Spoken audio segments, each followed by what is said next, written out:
Belajar bareng kita.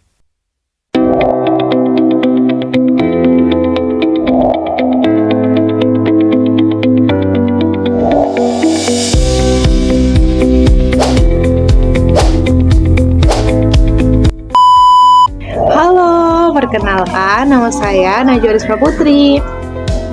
Saya Farah Nurkalisa selaku pemateri. Dan saya Sinta Awalia selaku pemateri dari konsep dan model pembelajaran sains fungsional. Kira-kira teman-teman tahu nggak sih apa itu sains fungsional? Yuk kita dengarkan penjelasan dari Kakak Sinta. Konsep pembelajaran sains fungsional. Pembelajaran sains fungsional penting bagi anak berkebutuhan khusus karena menggabungkan teori dengan praktik sehari-hari.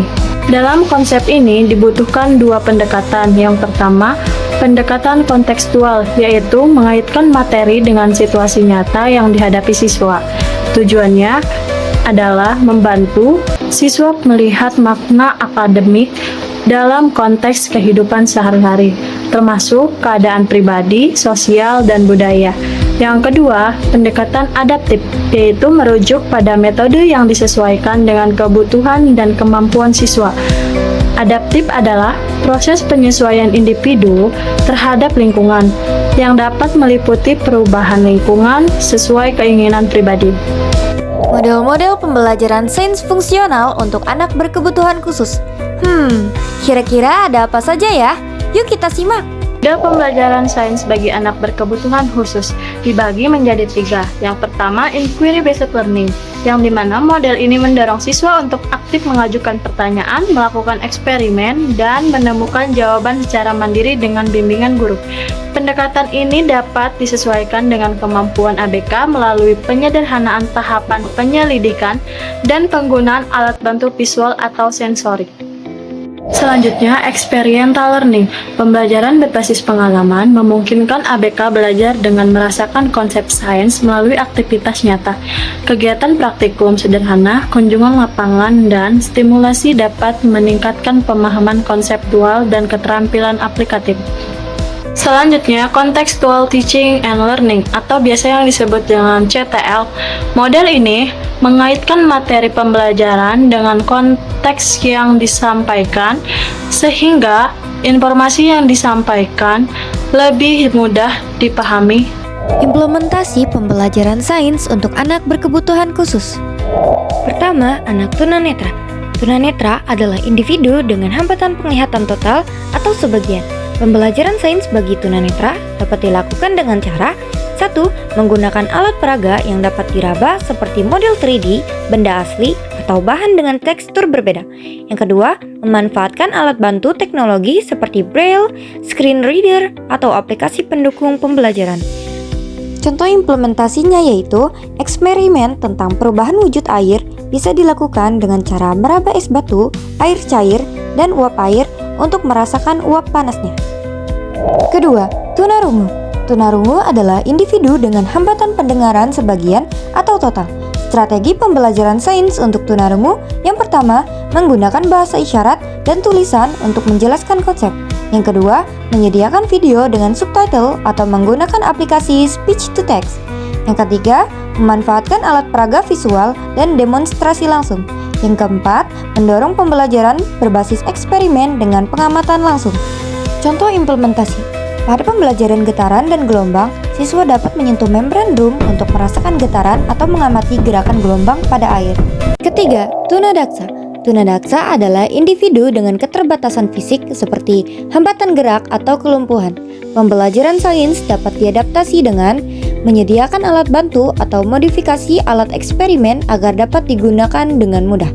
Yang kedua, menggunakan teknologi seperti layar sentuh atau komputer yang dioperasikan dengan suara. Yang ketiga, memfasilitasi kegiatan laboratorium dengan bantuan teman sebaya atau pendamping. Contoh implementasi yaitu saat melakukan eksperimen pencampuran zat, guru dapat menyiapkan wadah yang stabil atau menggunakan alat bantu mekanis untuk membantu siswa menuangkan cairan. Keempat, tunagrahita. Tunagrahita adalah individu dengan keterbatasan intelektual. Pembelajaran sains bagi mereka dapat dilakukan dengan menggunakan metode konkret dan praktik langsung yang sederhana, lalu menyampaikan materi dengan kalimat sederhana dan repetisi yang cukup. Lalu, menggunakan media visual seperti gambar dan video interaktif. Selanjutnya, memberikan instruksi yang jelas dan spesifik serta dukungan sosial dari teman sebaya. Contoh implementasi untuk memahami konsep fotosintesis, siswa bisa diajak menanam tumbuhan di tempat gelap dan terang lalu mengamati perbedaannya. 5. Tunalaras. Tunalaras adalah individu dengan hambatan emosional dan perilaku. Pembelajaran sains dapat dilakukan dengan menerapkan strategi pembelajaran yang fleksibel dan tidak terlalu kaku. Lalu, menggunakan pendekatan berbasis proyek atau eksplorasi yang menarik minat siswa. Kemudian, memberikan penghargaan dan motivasi untuk meningkatkan keterlibatan dan menciptakan lingkungan belajar yang tenang dan suportif. Contoh implementasi, siswa dapat melakukan eksperimen reaksi kimia sederhana seperti mencampurkan cuka dan soda kue guna memotivasi minat mereka terhadap sains. 6. ADHD. ADHD adalah gangguan yang menyebabkan kesulitan dalam fokus dan kontrol impuls. Strategi pembelajaran siswa dengan ADHD: yang pertama, menggunakan metode pembelajaran yang interaktif dan berbasis eksperimen, lalu memberikan instruksi yang singkat dan jelas, kemudian membagi aktivitas menjadi bagian kecil agar lebih mudah diikuti, dan memanfaatkan alat bantu visual dan kinestetik. Contoh implementasi yaitu saat mempelajari gaya gravitasi, siswa bisa melakukan eksperimen menjatuhkan benda dari berbagai ketinggian untuk melihat efeknya. 7. Autisme. Autisme adalah gangguan perkembangan yang mempengaruhi komunikasi dan interaksi sosial. Strategi pembelajaran sains bagi siswa autisme yaitu menggunakan jadwal dan rutinitas yang konsisten, menyajikan materi dalam bentuk visual seperti gambar atau video animasi, memanfaatkan pembelajaran berbasis komputer atau aplikasi interaktif, dan memberikan kesempatan eksplorasi mandiri dengan pengawasan guru. Contoh implementasi: untuk mengenalkan konsep magnetisme, siswa dapat diberikan berbagai benda untuk menguji apakah benda tersebut tertarik oleh magnet atau tidak. 8. Tunawicara. Tunawicara adalah individu yang mengalami kesulitan berbicara. Strategi pembelajaran sains untuk mereka yaitu menggunakan komunikasi tertulis, bahasa isyarat, atau aplikasi pendukung komunikasi. Lalu, memanfaatkan media visual seperti poster, diagram, dan video. Kemudian, memberikan kesempatan untuk berekspresi melalui tulisan atau gambar, dan menggunakan metode eksperimen untuk memahami konsep secara langsung. Contoh implementasi: saat belajar tentang sirkuit listrik, siswa bisa menggunakan lampu dan baterai untuk mencoba menyusun rangkaian sendiri. Yang terakhir, tunaganda.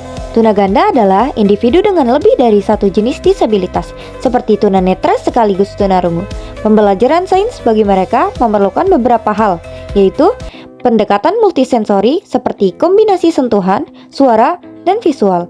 Selanjutnya, penggunaan alat bantu teknologi yang disesuaikan dengan kebutuhan individu. Lalu, dukungan dari guru pendamping atau teman sebaya dalam praktik eksperimen. Contoh implementasi: untuk memahami konsep panas dan dingin, siswa dapat merasakan berbagai benda dengan suhu berbeda dan mendeskripsikan perasaannya melalui sentuhan atau eksperimen sederhana. Kira-kira apa sih tantangannya? Tantangannya yang pertama yaitu keterbatasan sumber daya dan alat bantu. Tidak semua sekolah memiliki akses terhadap alat peraga khusus, teknologi adaptif seperti braille, screen reader, atau alat bantu komunikasi, dan media multisensori. Lalu, kurangnya pelatihan untuk guru. Banyak guru belum terlatih secara khusus dalam strategi pembelajaran sains yang sesuai dengan karakteristik setiap jenis ABK, termasuk penggunaan metode visual, kinestetik, atau komunikasi alternatif. Lalu, waktu pembelajaran yang terbatas, kebutuhan akan penyesuaian dan pendampingan membuat proses pembelajaran lebih lambat, sementara waktu belajar di sekolah tetap terbatas. Selanjutnya, kesulitan dalam penilaian dan evaluasi. Mengevaluasi pemahaman sains secara adil dan akurat bagi ABK seringkali menantang, terutama bagi mereka yang tidak mampu menyampaikan pemahaman secara verbal atau tertulis. Terakhir, stigma dan kurangnya dukungan lingkungan. Lingkungan sekolah yang belum sepenuhnya inklusif bisa membuat ABK kurang percaya diri atau tidak nyaman saat berpartisipasi dalam eksperimen atau diskusi kelompok. Tips dan strategi pembelajaran sains fungsional. Tips mengajar pembelajaran sains fungsional untuk anak berkebutuhan khusus. Mengajar sains fungsional untuk anak berkebutuhan khusus memerlukan pendekatan individual yang disesuaikan dengan kebutuhan setiap anak. Yang pertama ada prinsip dasar. Prinsip dasar sendiri dibagi menjadi 2 bagian. Yang pertama mulai dari kemampuan dan minat anak. Yang kedua fokus pada aplikasi nyata. Yang kedua, strategi pembelajaran.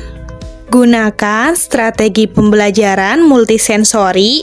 Jangan lupa gunakan pula alat bantu visual. Yang terakhir, ada adaptasi metode. Gunakan rutin yang konsisten, lalu berikan waktu pemrosesan yang cukup. Perlu diingat bahwa setiap anak itu unik. Jadi, sebagai guru yang baik, kita perlu mengapresiasi setiap pencapaian yang telah diraih anak. Kesimpulan materi kali ini apa sih Kakak Najwa? Kesimpulannya, pembelajaran sains fungsional merupakan pendekatan penting untuk anak berkebutuhan khusus karena menghubungkan konsep sains dengan kehidupan sehari-hari secara praktis. Gimana? Mudah bukan? Jika ada pertanyaan, boleh banget ditanyakan di kolom komentar ya. See you!